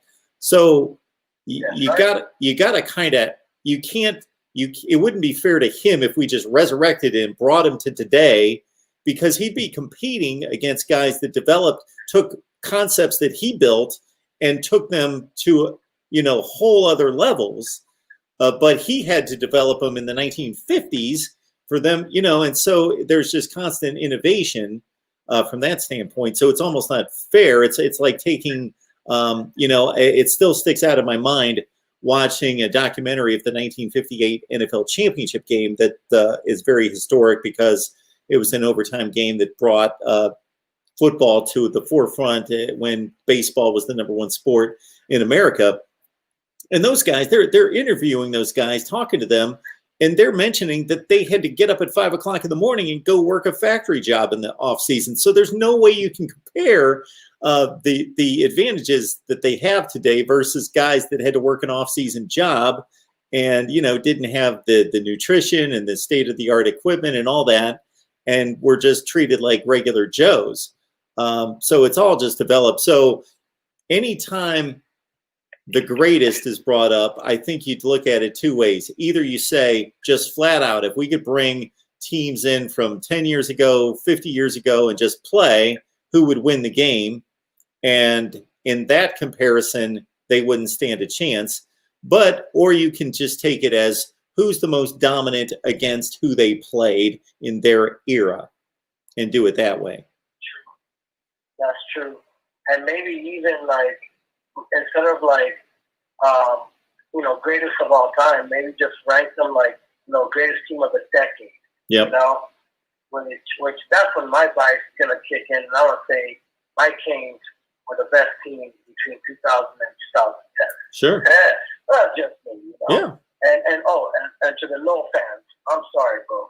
Like your 2013 team, yeah, you know, they undefeated national championship, but my 0-1 Kings, their pro-style offense and that defense that they ran would run all over your 2013 squad. Okay? But hey, that's a good squad though, you know? But my 0-1 Kings would destroy. No, not destroy, but they'll beat that 13 squad. Just saying. I think that's a fair assessment, and I attack it from a very neutral standpoint because I don't root for either team. And so a lot of Canes fans would say that you would destroy them. I think it's more fair to say you would win the game. That might be the most loaded roster. If you're just looking at NFL talent, I think it's the most loaded roster that's ever been assembled. And that Florida State team just didn't play anybody in 2013. They were dominant. If you look at their, like I looked at a few numbers before I came on here, and they scored like 51 points a game, and they had the widest margin of victory in the history of college football. Well, they played the ACC, and the ACC was probably the worst conference. They played Duke in the ACC championship game. They played Auburn in the national championship game, which Auburn was a really good team, but they had smoke and mirrors and, you know, dice rolled a snake eyes and everything possible to get them to the, you know, they had a kick six against Alabama. They had a 3-time deflected pass to win at Georgia.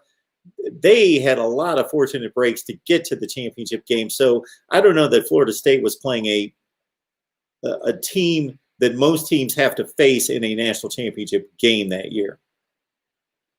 Yeah, no, that's right. Like that last second return to the house. If it wasn't for that, then it would be Florida State and Alabama, if I'm not mistaken, correct?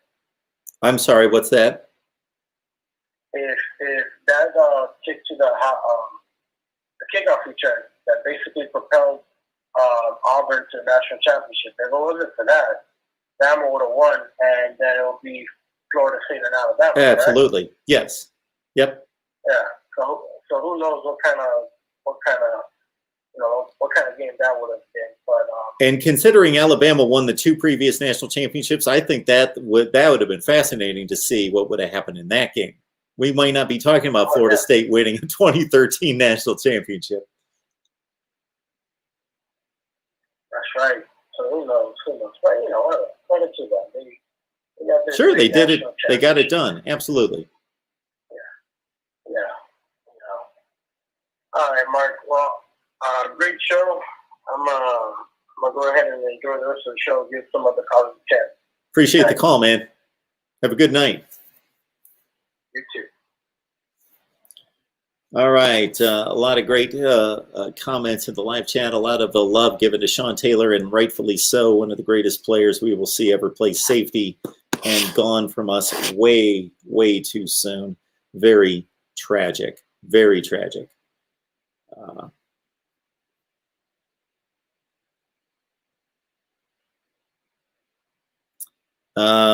Salt Army, Alabama in 2013. This is what happened. Alabama was undefeated, playing a 1-loss Auburn team, Iron Bowl, last game of the regular season in 2013.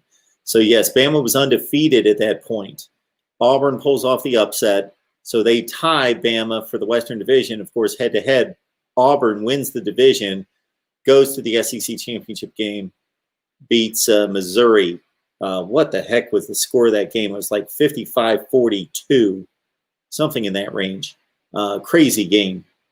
So Auburn goes on and goes to the national championship game. Alabama actually lost to Oklahoma as a huge favorite, 15-point favorite. Lost to Oklahoma in Trevor Knight. I was going to say Brevin Knight, the basketball player. Trevor Knight at quarterback for Oklahoma. Eric Stryker in that team. Oh, Shanktopotamus. Shanktopotamus, you've had some great questions. I have not been ignoring them. We've just had so many calls, I haven't gotten to them. Most interesting teams to watch next year, Mark.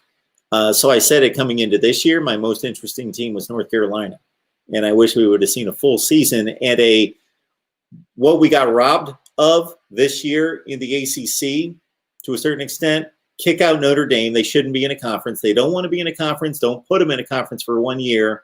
Kick out Notre Dame. We would have seen a Clemson, North Carolina ACC championship game. That would have been entertaining. Anyway, so my most interesting team for last year was North Carolina. I've not really thought about that, but let me scan this real quick. Most interesting team for 2020. I'm going to say...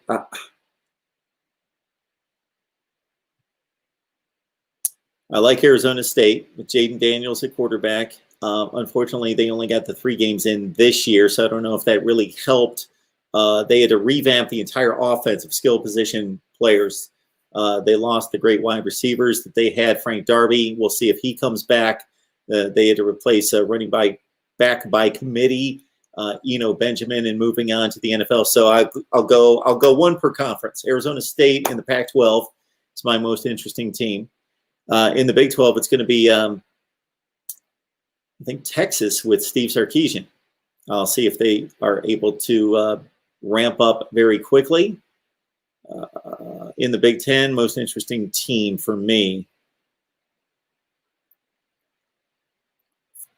Most interesting team in the Big 10 for me is not going to be, maybe to see if Penn State bounces back. In the ACC, the most interesting team, I think for me is going to continue to be North Carolina because I want to see somebody challenge Clemson, and I think they're the best prepared right now than Miami. But it's North Carolina.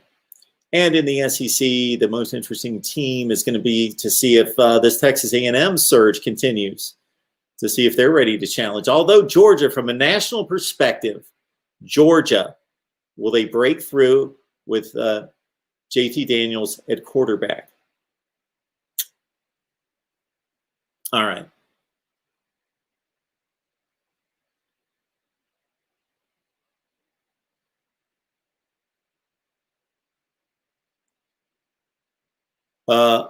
Joseph, Mark, why do you say Ohio State beats Notre Dame like it's a given? Did I say that?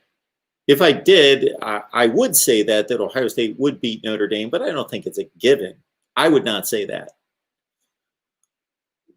I'll throw a score out there. If Ohio State and Notre Dame play tomorrow, well, maybe not tomorrow, because we would want to see Trey Sermon back and Wyatt Davis and okay, two healthy teams on the field. Ohio State, Notre Dame, and Justin Fields is healthy.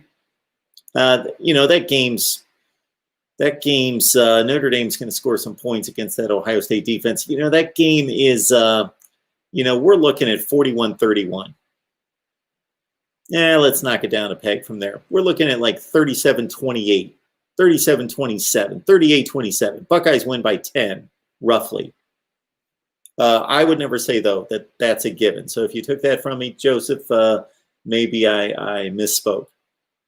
I would not be shocked if Notre Dame and Ohio State played and Notre Dame won the game.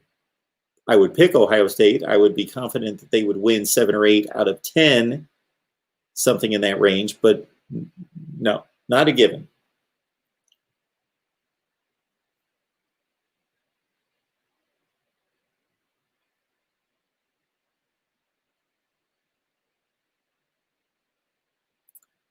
Chuck C., interesting comment made by him, because I love diving into these old games. I'm trying to recollect what he's talking about here.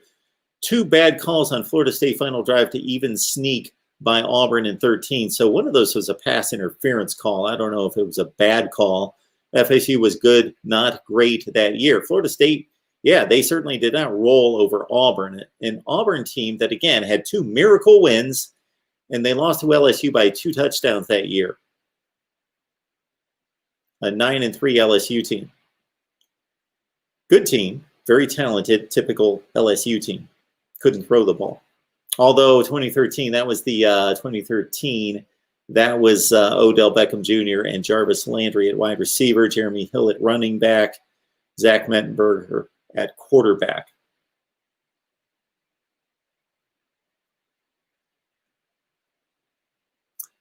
So a lot of good stuff here in the chat. Want to remind everyone, smash the like button on your way out, please. We'll take another call here. And keep in mind your individual contribution. So basically what whoever's on the line, please turn down the audio.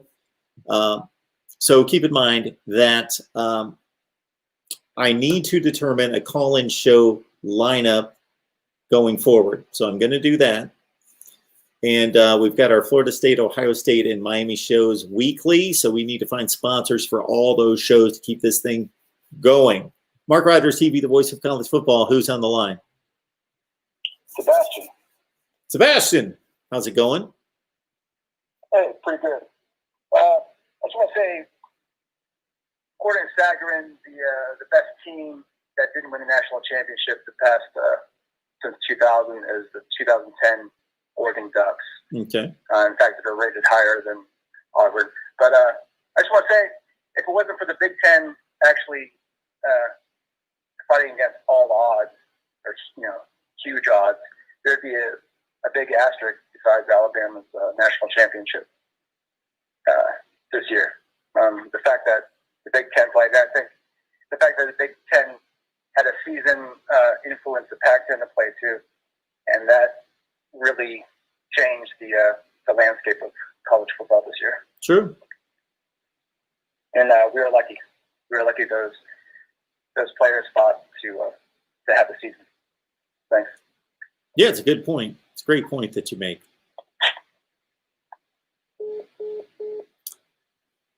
Yeah, Nebraska and Ohio State were at the forefront of getting the Big Ten to play.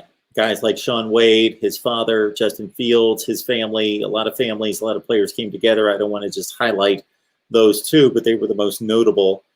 And other players on Nebraska. Those 2 programs really spearheaded the Big Ten, and really, I thought it was a very American thing to do. That they were shut down, shut out with not a reasonable set of guidelines given as to why the season was just shut down. I certainly, as everyone else that was reasonable, understood why there was concern, why you could proceed cautiously like the Big 12, the ACC, and the SEC were doing at the time, but for the Big 10 just to shut down, I thought it was a very American thing to do, meaning to fight for the right, and you all are going to fill in the rest of that, but to fight for the right to play football, to run businesses, to do all those things, to do it safely, but to do it. And so I was happy to see fans, media, and certainly most of all the coaches, the players, and their families fight for that right and to push it through. And here we are, despite some of the bumps in the road. We knew that they were coming. Despite the cancellations, we still played around 85% of the games. About 85% of the games that were scheduled were played. And it was a successful conclude. You know, many people said, is this champion going to have an asterisk next to their name? Does anyone really believe after watching that Alabama team play on Monday night that they would need an asterisk next to their name? After playing 10 SEC games plus a conference championship game, 11 Notre Dame, Ohio State, that Bama team played arguably, I don't know, one of the more loaded schedules in the history of the game, because they didn't play the 4 non-conference games that are typically 3 cupcakes for Bama, Group of 5 and FCS and the like, versus the one meaningful opponent that they play. Joseph Barrett coming after me about this whole Ohio State Notre Dame thing, and I respect any Notre Dame fan that believes that their team was better than Ohio State. So am I biased? A homer? Am I biased? Yes. So I answer that question or that comment very quickly as in terms of being biased. So anybody who believes that they're not biased doesn't understand human nature. Anybody who says that they're not biased at all doesn't really understand how we're made as humans, how our emotions and our thinking act. We're all biased. We're biased by what we like, what we dislike, how we were raised, our background, our surroundings currently, our interactions with people, the people that we are friends with, our family. We're all biased based on the input into our lives. So everybody's biased. Am I a homer? No. When I can get on here day after day after day after day and produce and post video after video after video and do live stream after live stream, and I'm on here, how many hours do you think I'm on here talking college football in a year? Good Lord, probably an average of 2 to 3 hours a day for a year. I'm on here for thousands of hours. And most of the people that comment have no idea who I root for. Most of them didn't figure it out. They had to have somebody in the live chat tell them, or I just said it. So I don't know that anybody can accuse me of being a homer. Am I biased? Yes. Everyone's biased. Am I a homer? Certainly not.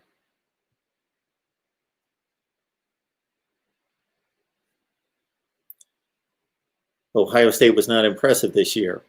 For many of their games, they were not. They were pretty impressive against Clemson. They were pretty impressive for the second half of the Northwestern game. They were really impressive for the first half of the Indiana game. Let's understand that when superior elite teams play lesser teams, they don't necessarily put out their best. So when they played Rutgers, when they played a Penn State team that was certainly much worse than we anticipated, when they played Nebraska and won these games by 25 and 30 points, were they impressive? No, they usually jumped out to a 4 or 5 touchdown lead and let off the throttle and weren't that impressive and gave up a bunch of big plays. Did they matter? No, they were never threatened in any of those games, not even close to being threatened. So were they impressive when they needed to be? First half of the Indiana game, taking a 35-7 lead. Second half of the Northwestern game, down 10-0, coming back, or 10-3, coming back with a 19-0 run to close the game out, winning 22-10. Clemson winning by 3 touchdowns against the number 2 team in the country. Yes, that's impressive. when Ohio State had to be at its best up to the championship game, they proved to be a much more talented, higher ceiling team than Notre Dame. Did Notre Dame take on the Trevor Lawrence, we've got the entire defensive starter in the starting lineup team and beat them by 3 touchdowns? No, they lost to them by 3 touchdowns or more, 24 points. And that Notre Dame team could have been lost by 50 points. If you watched the game and saw the ACC championship game, there was like 5 minutes left in the third quarter, and the score was 31-3. After everything that happened after that was inconsequential.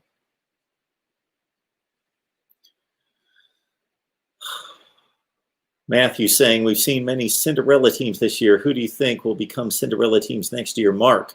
Well, we saw a lot of Cinderella teams in the group of 5. That's where we saw the Cinderella teams. And keep this in mind. The reason there were Cinderella teams this year, so many of them, Liberty, Coastal Carolina, Cincinnati, etc., San Jose State. Why do you think there were so many Cinderella teams this year?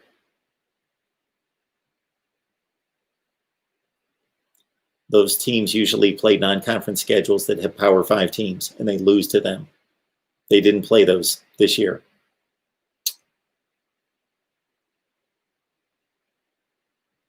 When is the last time we had a group of 5 team be a true Cinderella? I don't know. UCF. And UCF in those seasons in which they went undefeated, they played bad North Carolina and Georgia Tech teams and Pitt teams in the non-conference that were, pretty bad teams, marginal to bad teams. And they beat them. They were better, beat them significantly.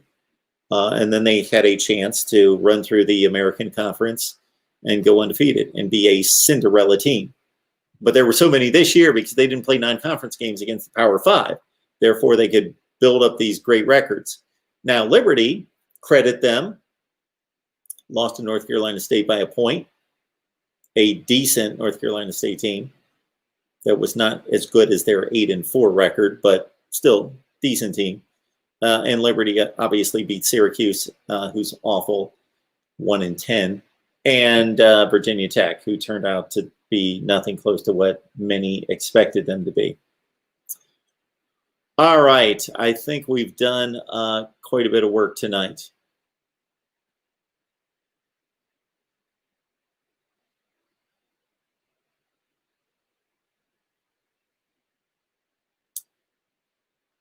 So we appreciate all of you, and we will continue the conversation every day of the off season. We're going to be here all the way through, and I'm going to fire up. I'll have to fire up the little countdown clock back there. We'll have to fire that baby up, and once we get a schedule, I may just estimate right now until we get a schedule. But I'm going to be coming your way with all sorts of playoff talk, meaning I have sized up what an 8-team playoff would have looked like during the playoff era, and we'll go back before that. So be looking out for those videos. I'm going to release my playoff format and my scheduling fix for college football, of course. That's coming as well. And just lock it in. Just make sure you're here. Please subscribe. Hit that bell for the notifications. That way you know when we're going live. Cheryl, thank you so much for your work as always as the best moderator online. Thank you for the contributions. You can reach me at PayPal, Cash App, or Venmo. Just search Mark Rogers TV. On PayPal, I believe it's just Mark Rogers. I should be back at some point tomorrow night, definitely for the Florida State show. The Florida State show had to be moved from tonight to Thursday night at 6 p.m. Eastern time, and then we'll see if we come back later that night. See you next, that would be tomorrow night, Thursday night at 6 o'clock Eastern time.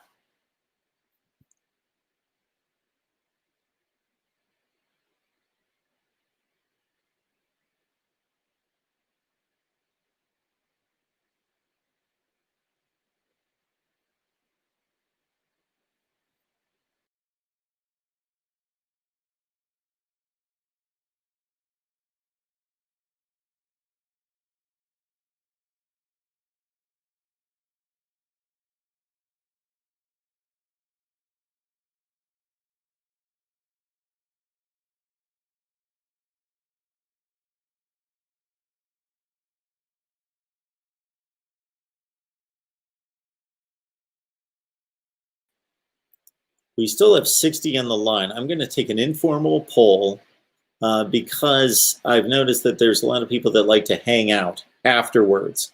So if there's a set period of time, I just don't want to kill this thing out of nowhere, as I typically have done up until the last few. And then I figured, well, sometimes we've got a light crowd tonight, but many times there's been 250, 300 people here. So I wanted to provide a way for you guys to talk if you wanted to talk online in the chat, because a lot of people have stayed on for a long time. So maybe I'll get into the habit of leaving this on for 15 or 20 minutes. And then if you guys want to respond to me, let's say somewhere in the comment sections of any of the videos, or this is what I'm going to do. I'm going to put a poll up right now. I'm going to put a poll up on my community page that you'll get the notification for on the community page at the front of my channel. I'm going to ask a poll that's going to ask you if you have interest in staying on after the live streams to comment in the chat, because I see a lot of people stay on for quite a while. But we'll leave it on for 15 or 20 minutes tonight, and I'll get a gauge for how long you'd like for it to be up in the future. Tomorrow night, Florida State Live. Everybody's invited. Non-Florida State fans, join in. We talk college football across the board, of course, 6 p.m. Eastern Time, Thursday. Thank you.